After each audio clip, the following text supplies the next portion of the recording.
এইখানে রাস্তা, ঢাকা শহরের বিভিন্ন রাস্তায় আপনারা দেখেছেন হকার ভাইরা ছিল, কিন্তু যানজট সহ সাধারণ মানুষের চলাফেরার অসুবিধার জন্য আমরা হকার ভাইদেরকে সরিয়ে দিচ্ছি। কিন্তু আমরা এটাও বুঝি তারাও মানুষ, তাদেরও পরিবার আছে, তাদেরকেও চলতে হবে, খেয়ে পড়ে তাদেরকেও বাঁচতে হবে।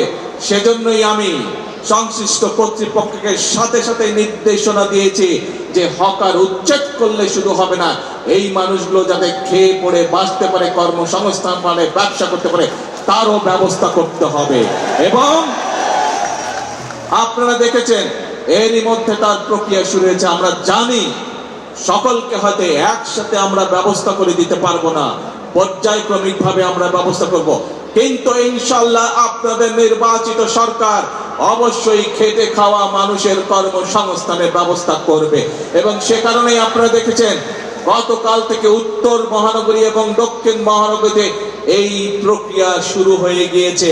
আমরা পর্যায়ক্রমিক ভাবে যারা হকার ভাই তাদেরকে তারা যাতে শান্তিতে ব্যবসা বাণিজ্য করতে হয়, কোন রকম বিশৃঙ্খলার মধ্যে যাতে তাদেরকে পড়তে না হয়, সেই জন্য বিভিন্ন জায়গা ঠিক করে তাদেরকে ধীরে ধীরে সেই জায়গায় আমরা পুনর্বাসনের চেষ্টা করছি।